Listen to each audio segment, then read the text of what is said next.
खवातीन की ज़ेब-ओ-ज़ीनत का वाहिद मरकज़ सिटी कॉस्मेटिक्स। हर तरह के साजो सामान मुनासिब कीमत पर दस्तयाब हैं। एक बार खिदमत का मौका ज़रूर अनायत करें। Abdul Samad market, Mirza Hadipura, petrol pump के बगल में।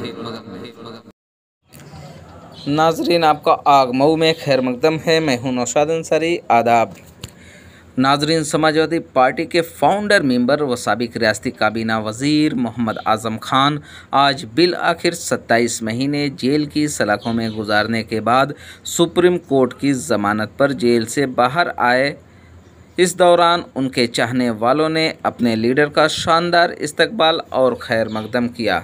काबिले ज़िक्र है कि योगी सरकार में आज़म खान पर ताबड़तोड़ 87 मुकदमात दर्ज किए गए थे, जिसमें से 86 मुकदमात में आज़म खान को पहले ही ज़मानत मिल चुकी थी, लेकिन 87वें मामले में उन्हें सुप्रीम कोर्ट ने कल ज़मानत दी थी।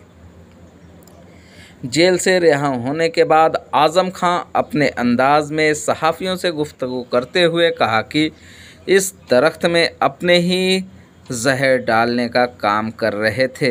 मुझे जिस जगह रखा गया था वहाँ पर दहशतगर्द रखे जाते हैं। मुझे जिस अज़ियतों का सामना करना पड़ा वो बयान करने के काबिल नहीं है। जहाँ पर जेल में फांसी दी जाती है वहाँ पर मुझे रखा गया था।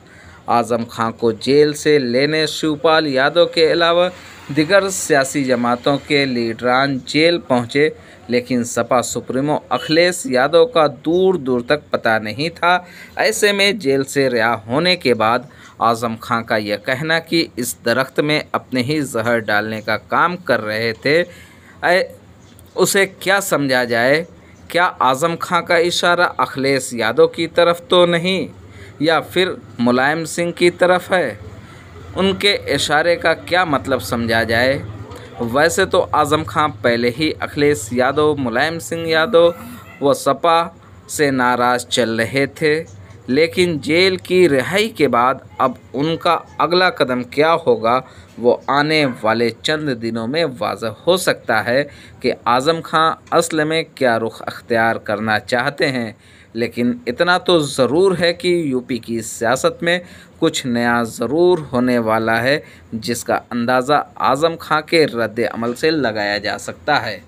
आग न्यूज़ के लिए मऊ से ब्यूरो रिपोर्ट।